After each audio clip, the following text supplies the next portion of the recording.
Hi, welcome to Clutter Bravado.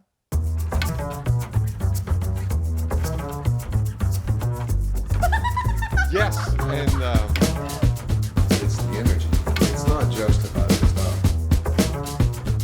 So we should probably just get into it, right? Let's go.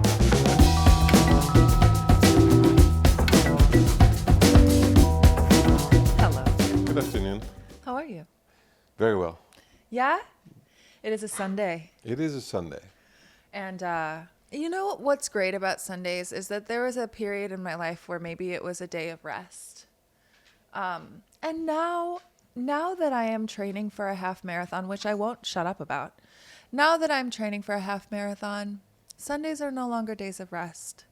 They are days that are a testament to, I don't even know if it's like my endurance or if it's like my resilience or my willingness to do hard things. I don't know what it is. I do know that when I wake up now on Sunday mornings, I prepare myself for physical torture. And then I do it. And then at the end, I celebrate it and I feel so good. Mm-hmm. And then I take a nap usually. But instead of a nap, here I am recording the podcast with you. Yeah, because it's tomorrow you have a big day, so we're doing it on a Sunday instead of a nap. Yes. Tomorrow is a lot of work, very busy. So this works out just fine. But how are you doing? Very well.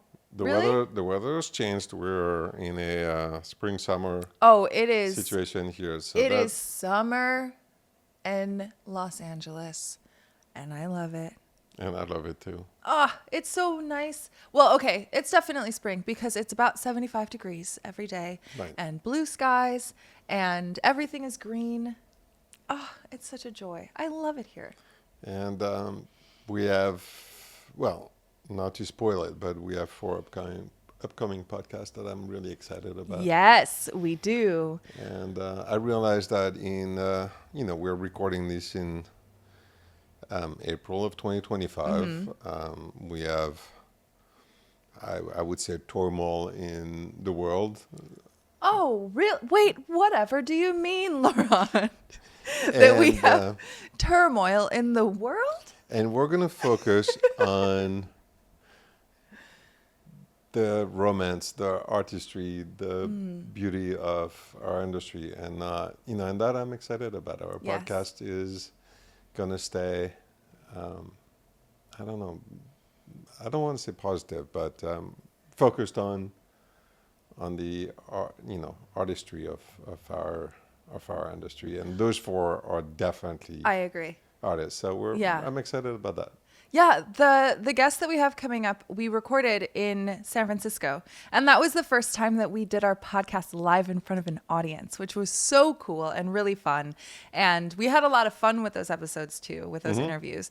And I feel like as we progress as a podcast and what we're building and what we've been doing, I want to do that more. Mm-hmm. It was a really fun experience. And I don't know, I think that there's a part of me that is just so, I'm like, I grew up on talk shows, like watching talk shows as a kid. And I probably shouldn't have been. Maybe it's inappropriate. But but like the good ones, and some of the bad ones. But I grew up on those. And so now when I'm like doing the show, it almost feels, I get that same rush of feeling like I'm a talk show host. And it is a podcast, whatever. But if there's a talk show in my future, you would be very, very good. I would be so happy. And yeah. You think I'd be good at it? Well, you did. So we did what? We did 2 interviews together, and then you did 1 solo with. Yes. And you were excellent. I was behind the camera, so I could see you. It was very good. Actually, well, I won't bring it up now. Should I bring it up now? I won't bring it up now. But there was a funny little mistake that happened that no one would catch, but I kind of want to point it out because it's a really cute thing that happens in one of the interviews, should I just say it now? Yeah. Okay. So I teach yoga. And when I start my yoga class, it's not like a script, but it's something that I say consistently all the time and that I'm used to saying. And when we start the podcast together, I have something that I always start the show with, you know? So when I was hosting by myself and interviewing a guest by myself, I started it and I used the wrong mental script, and I started it the way that I would start my yoga class. And I didn't realize it until I was a sentence and a half in. I was like, and then I paused. And even you said that you're like, you got it. This is a little bit of a bumpy start. There was a moment where I was like, wow, okay. Where is she going with this? Yeah, it's because in my, like, I guess my first instinct was just to go to, I went to the wrong script. Yep. But everything in that interview worked out so well. So it happens. We're all human, you know? But I think that being the biggest mistake, quote unquote, that I've made so far, that I haven't personally edited out in the show. I feel like if we did end up having a talk show called Clutter Bravado, I think it would be a lot of fun. Do you think so? I would love it. Yeah? Of course. You'd still co-host with me though, right? You would have me? I'll be there. I mean, yeah. The Clutter Bravado isn't just me. It's absolutely, like, you are... I'm the clutter. Wait, which one are you? I think you're the Bravado, aren't you? It depends on which way you... I think that we're both a little bit, you know, clutter in my brain. Mm-hmm. Bravado for you, and then, you know, at home I'm clutter too. All right, let's leave it at that. We don't. It's not either or. It's both. But nevertheless, it was just a wonderful experience. That's for sure. Yes. We were nervous, but it was really neat. It was shot at DeSousa Hughes, and they were extremely generous by that time, and I don't know, the whole experience was just so good. And it was really fun. The people that we interviewed were absolutely fantastic, uber creative. And the one that we're using today, I was, I'm in awe with her intellect, and her product. And so I'm going to go ahead and say, I love what she does. Yeah. I love what she does. And I wanted to, during the interview and in preparing for the interview, I was like, how am I not going to just fangirl all over her? Because our guest today is Alison Berger, and she is an incredible artist. She's mostly known for her lighting, but a lot of the art that she creates using metal and using glass is astounding, and it's so meticulous, and it is so thoughtful, and there's so much of a concept that is really tangible with everything that you see with her, all of her work. It's really, really impressive. All of it made in LA. Made in Los Angeles. Made in Los Angeles, Yeah. which, you know, having the Kimberly Denman line in LA, I could relate to her really well.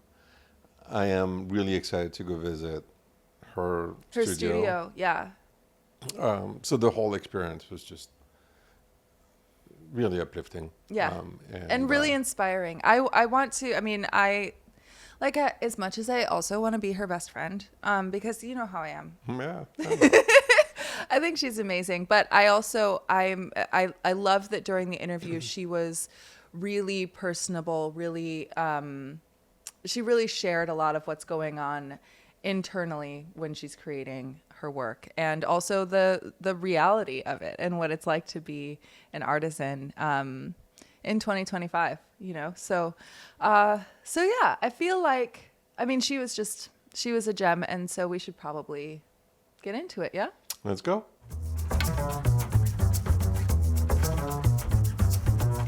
So my name is Elyse Czek.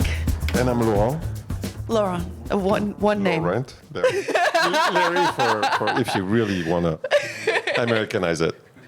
And we're the hosts of Clutter Bravado, and today we are here with beautiful Alison Berger. How are you? Thank you. Nice to be here. I am so happy to sit down with you. The first time that I walked into this showroom, and don't tell anyone, okay? The first time I walked in here, the first thing that I noticed was your work. Wow. And your glass work is so beautiful in the simplest way of describing it, but there is so much tension in it. There's so much emotion in it. And your artwork really comes through in a piece that someone can have in their home. So the first thing I want to ask you is, since you started Alison Berger Glassworks in 1994, so there's been an evolution from where you were to where you are now. So I want to first talk about where you started. Well, someone's done their research. Where I started was that I studied sculpture and glass blowing at RISD, and I also worked a little and also studied architecture.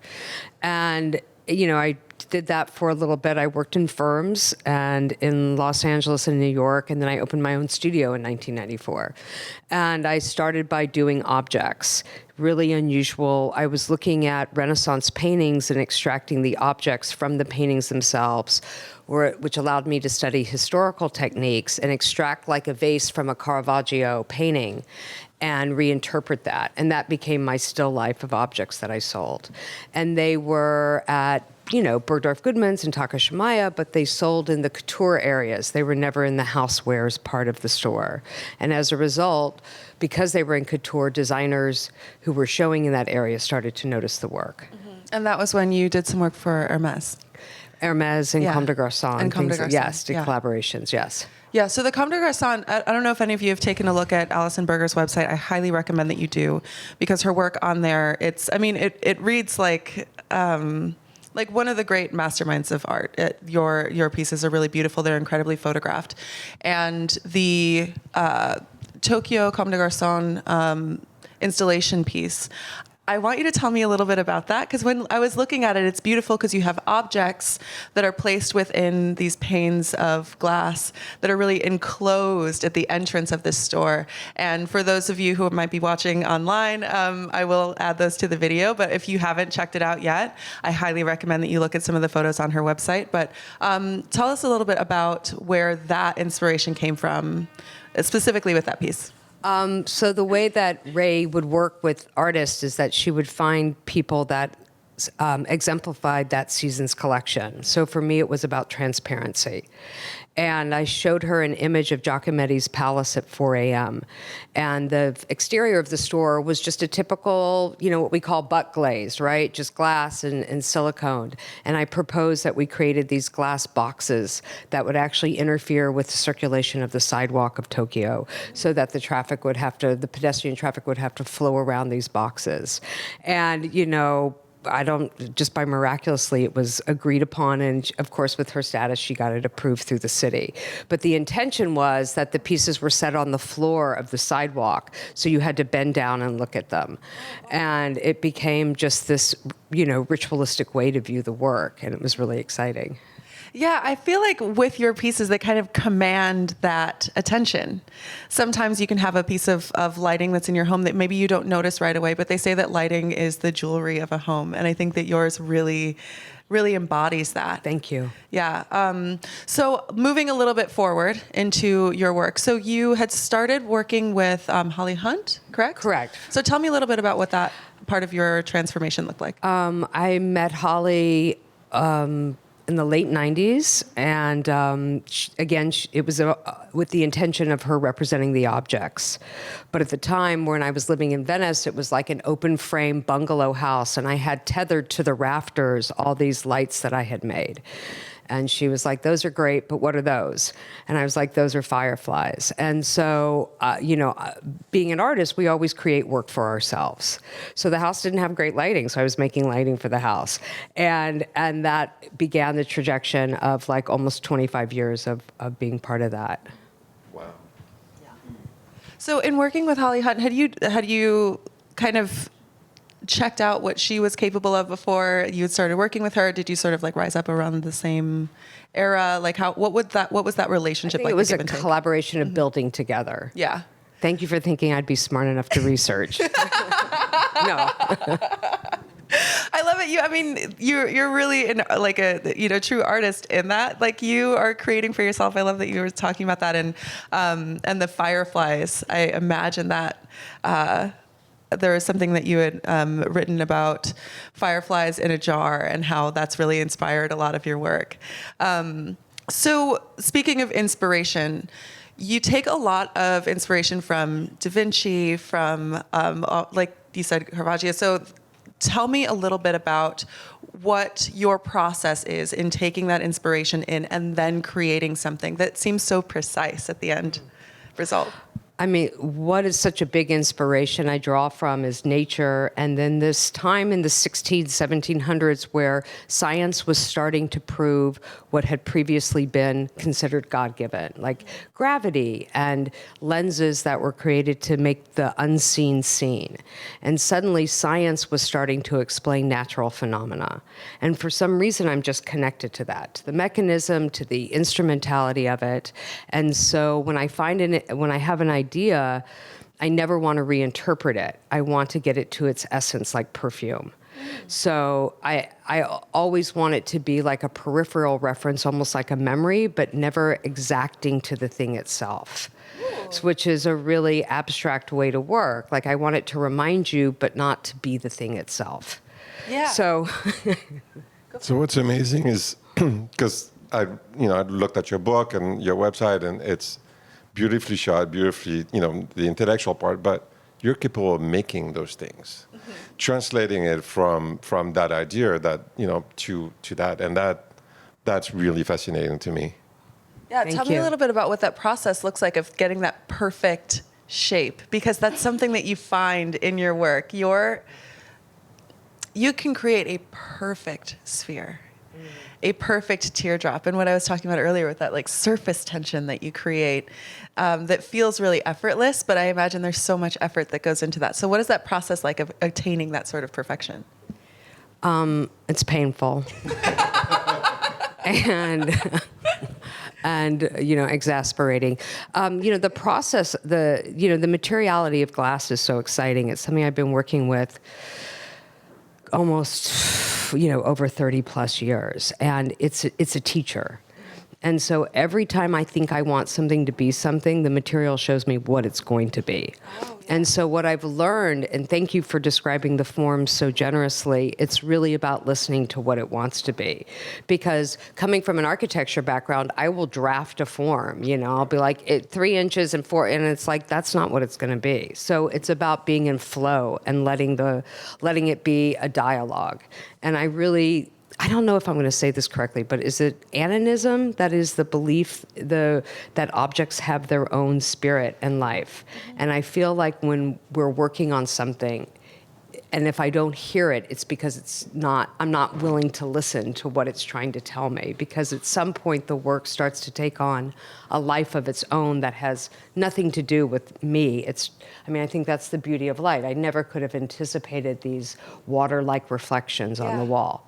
Yeah, that's something that if you're taking a look around the showroom and looking for Alison Berger's work, this crescent sconce is that. And also my personal favorite pieces that are right over here. Is it Lyra or Lyra? Lyra. Lyra. So the Lyra sconces and the Lyra chandelier that are right in this area.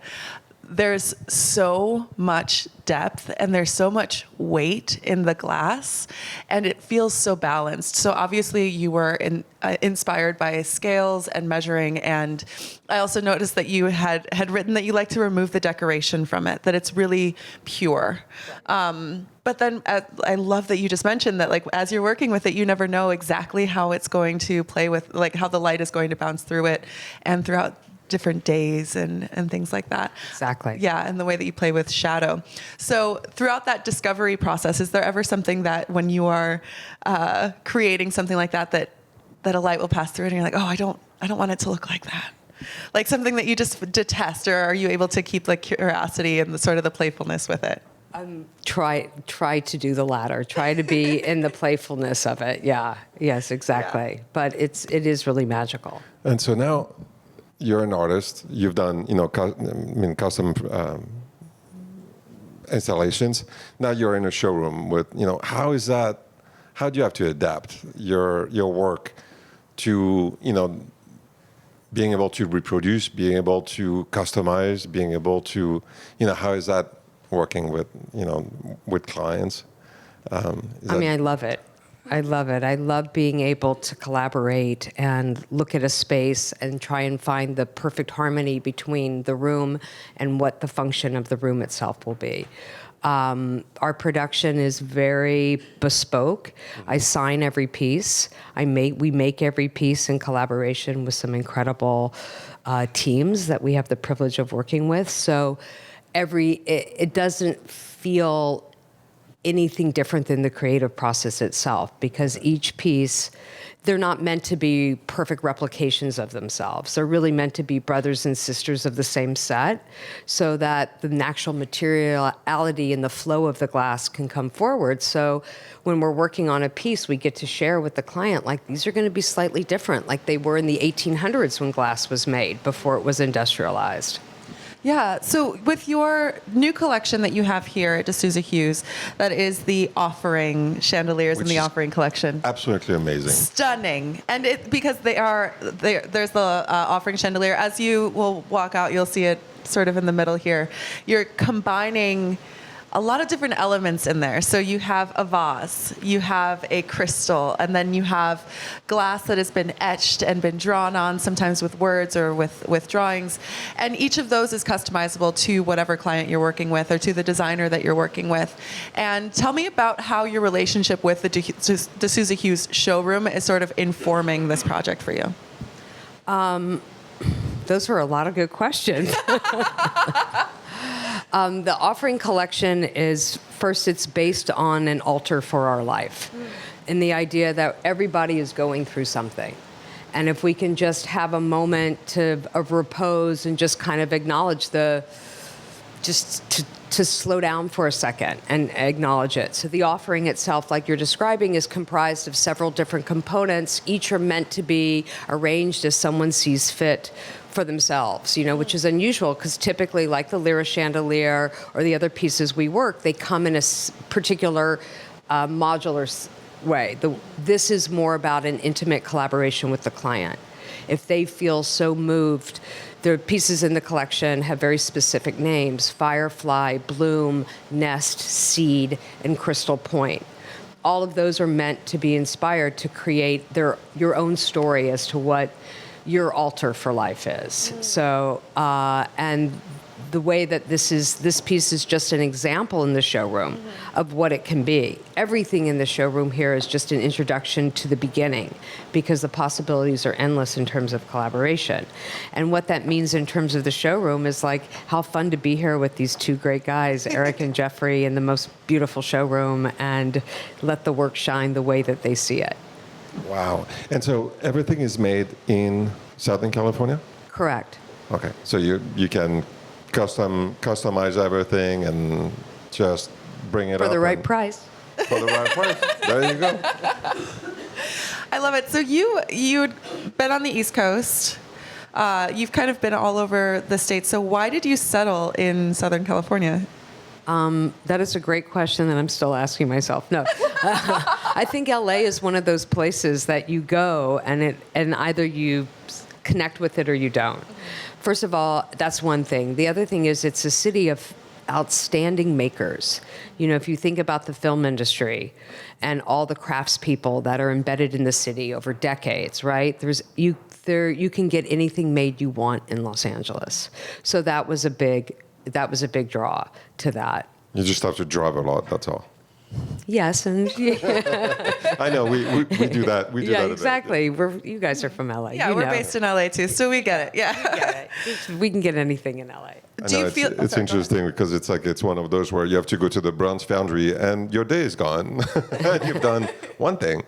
Exactly. So with your relationship with San Francisco now, coming up here and being so represented here at the DeSousa Hughes Showroom, how often are you up here? What is your relationship with San Francisco like? First of all, I don't understand why I don't live here. When I first moved to California, I kept thinking I would find a glass studio here. And then that was another reason why. There was just so many glass makers that I found a studio that I could work with in LA. I love coming up here and hearing all the different things you can do here. I have a lot of friends up here as well. Do you come up here pretty often then? As often as I get invited. Eric, Jeffrey, more parties. Yes, more parties. I love it. I mean, okay. So again, I told you when we talked very briefly last night, and I'm like, I'm going to try not to fangirl too much about your work. But there is another piece that really stands out to me, and it is one that you had handwritten onto the glass. And I want you to tell me a little bit more about that project in particular. Is it Words? Mm-hmm. Yeah.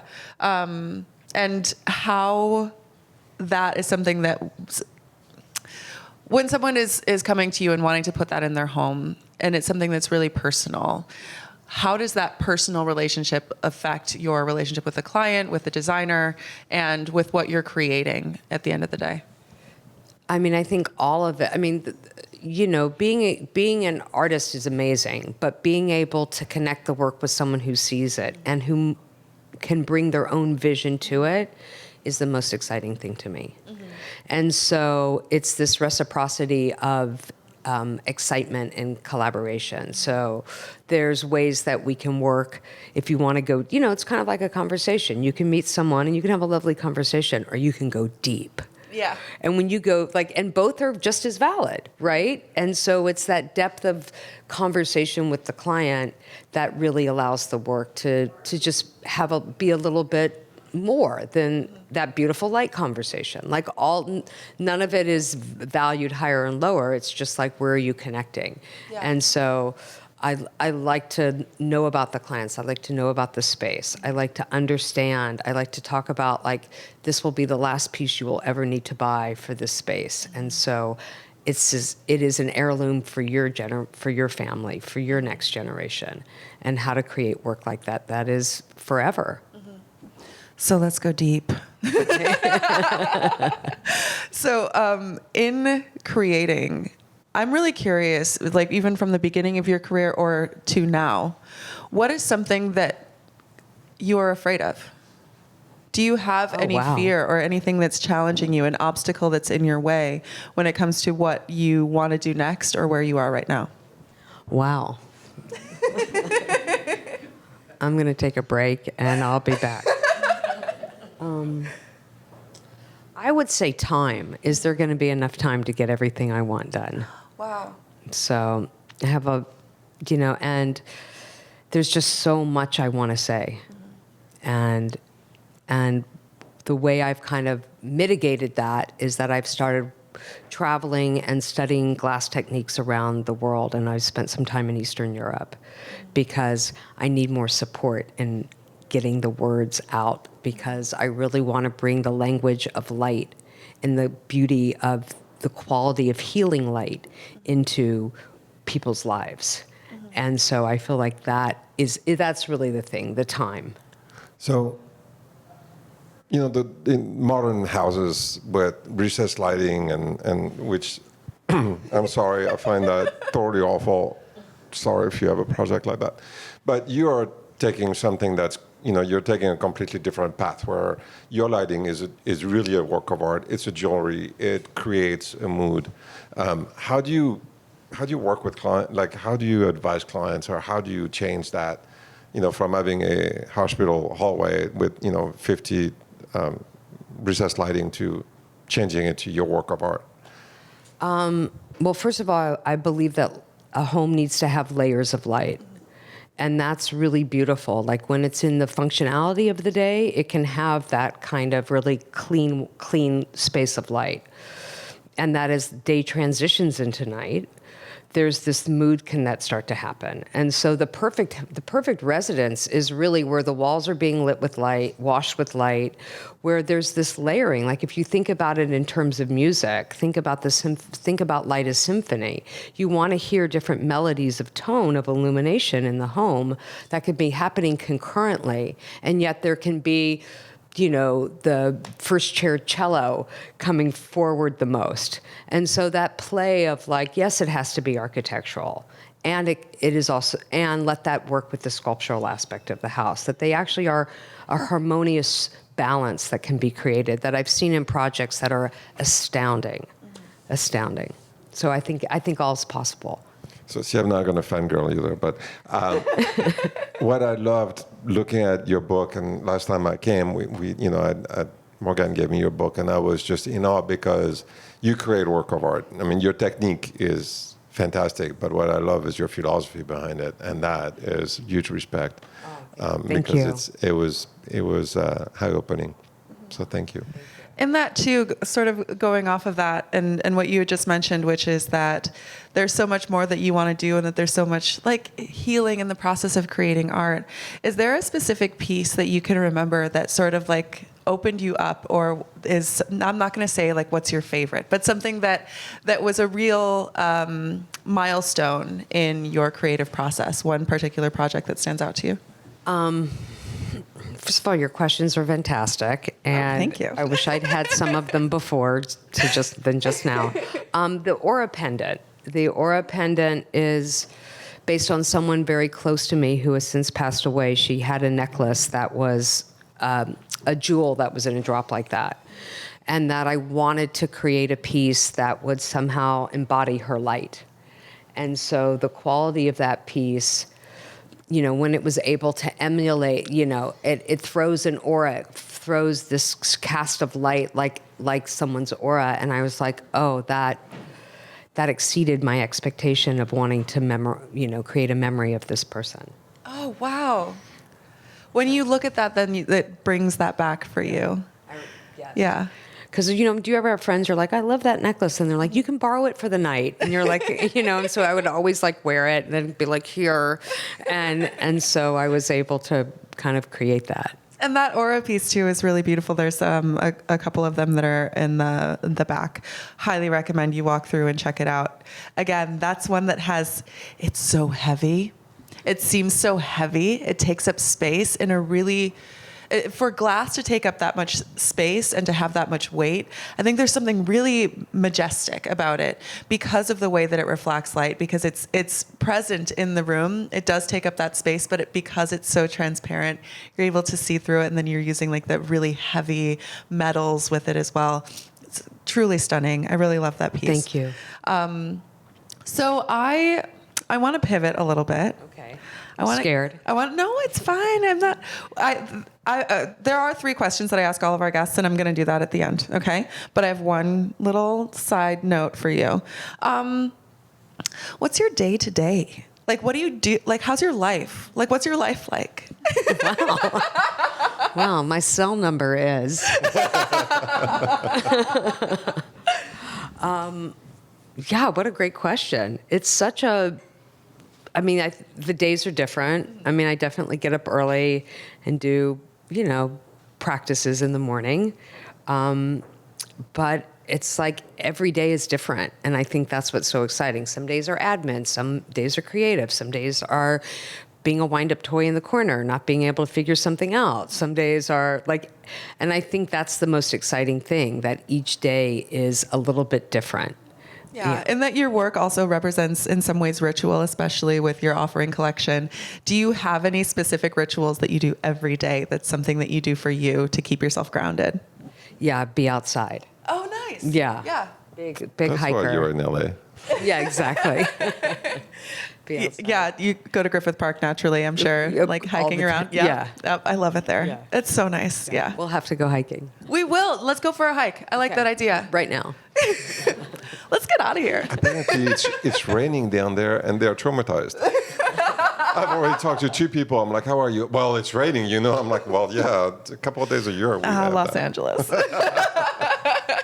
Okay, so I am going to get to our 3 questions that we ask all of our guests on the podcast. Great. And nobody has answered the same way, so I'm very excited. Okay. Are you excited? I am too. Amazing. Okay, first question. What's the messiest place in your home? Wow. My sock drawer. Oh, okay. See? Listen, new I'll answer. take, that is a brand new answer. We've never heard that one before. Is it I because don't you know have why. many odd numbers? No, my socks don't match today. I don't get it. I don't love it. forget it. I love it. You know what? Socks, none of my business. Whether my socks match has nothing to do with me. That's right. That's the universe. That's yeah. right. That's true. I love it. Okay, second question. When you walk into a brand new space, what is the first thing that you notice?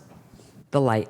The light. Of course. Yeah. And the light, the shadow, time of day, I'm sure. And materials. Oh, really? Do you have favorite things that you would look for if you walk into a room? You're like, oh, I love the way this feels. How do you describe that just, space? like a volume, just clean lines, clean, simple, simple, simple. I mean, I think I was probably a Mennonite in another life, where it's just like, the chair was on the wall and one table. I live very simply. Okay. So last question is, and we're going to open it up for Q&A too. But the last question is, what is your favorite place in your home or in your studio? Your favorite spot? These are really fun questions. Sitting in front of the fireplace, looking out at the trees at night. Yeah. Oh, yeah. Yeah. Good, right? I want to be there Good. now. That sounds nice. We need a fireplace in We here. need a fireplace. Jeff, you need a fireplace in here? I guess that's the next design. We'll design a fireplace mantle. Oh, yeah. Oh, yeah. See, so many ideas. This is an incubation place. I love it. So we are going to open up for questions. We'll open it up for 3 different people to ask questions, and you can just do it from your seat. But you want to pass out the mic? Okay, beautiful. Anyone has a question? So you had actually mentioned that you don't like your recessed lighting. Right. Have you ever done an art piece that you think you would do where it could be like a recessed lighting art installation of light? Absolutely. Have you done it yet? I haven't done it yet, but I can show you the drawings. Oh, it's in the works. I love it. Okay, thank you. Exactly. Amazing. Yeah. Thank you. Great question. Yeah. Yes. Oh, look at that. Come on now. So I'd like to know what's next. What's in your head? Where are you going with design and lighting next? Great question, Jet. I'm working with glass in a new way so that it feels almost like water and stone at once. Something that it's organic and flowing and slightly out of control, but still in a cohesive form. You'll see it in 4 years. If I'm lucky. And what's inspiring that? Why that direction? I think that there's just this desire to just really push the material in ways I haven't yet. And trying to see how much like nature I can get the material to continue to correspond to the light. I want to jump in and kind of expound on that, because is there another material that you are interested in working with future, like down the line in your career? It's such an interesting, great question. I still haven't figured out glass. I still haven't figured it out. So it Who is. has if you haven't? So until I fully crack the code, I mean, I do work with other materials, right? I do work with bronze and steel, and we've worked with wood, and we've worked with other materials as well. But this is my love. Like this is my calling, and so I haven't yet been called yet to another material. Okay. Thank you. We had one more, right? Yeah. No. Good. Okay. What is the time frame from an idea to putting it in a client's home or into the showroom? Do you mean an idea that is from scratch or from an... So now you're working on a new concept of how to work with the glass, but just like, say your new line, each line, like from the concept that you're like, oh, I want to explore this direction. How long does it take you to make a finished piece? Sometimes that depends on the client's timeline. Generally, we can make something in 16 weeks if the idea is clear. But often, it depends on how much interplay there is between the client and the budget and the timeline, and all of that starts to create the structure of exploration. So we first start with the timeline, and then we expound upon that as to what's possible. So the answer is I don't know. It varies. I think we actually do have time for one more if you want to go ahead. Yeah, for sure. Hi, Alison. Hi. I just wanted to ask, what was it, or how did you arrive to the attraction of light and its expression through glass in your work? Like, what is it that brought you to that point to make that the choice and the path of your life? I mean, I think it chose me. I don't really have a conscious decision when I was like, this is what I'm going to do. I think I kind of looked up and I was like, oh, this is what I'm doing. And I'm still following it. But it's, I don't know. I mean, why are we captivated by the things we're captivated by? It's just, it's endless for me. Maybe I rephrase it. What moment in your childhood captivated you that was an experience of light that made that door opened for you? How's that? Well, we were getting really deep. I remember as a kid maybe being in a room with shuttered windows and the light was coming in through like those slatted lights, beams of light, and I remember that. So That's really, your work is stunning. Your inspiration's stunning. You're wonderful. Thank you, guys. I love Thank sitting you. down with you. Thank This is you. fantastic. Thank you.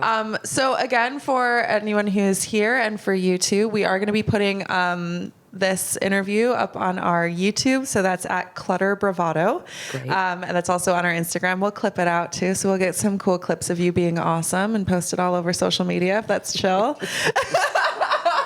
Thank you. And so it's on YouTube, Spotify, Apple Podcasts, anywhere that you get your podcasts. Thank you so much Thank you. for joining us here. Thank you to DeSousa Hughes for hosting. Thank you very much, Eric and Jeff. Eric and Jeff, thank you. you. Guys. Thank you. And I look forward to everything that you have coming up. Thank you, guys. Thank you. Amazing. It's been great. Thank you.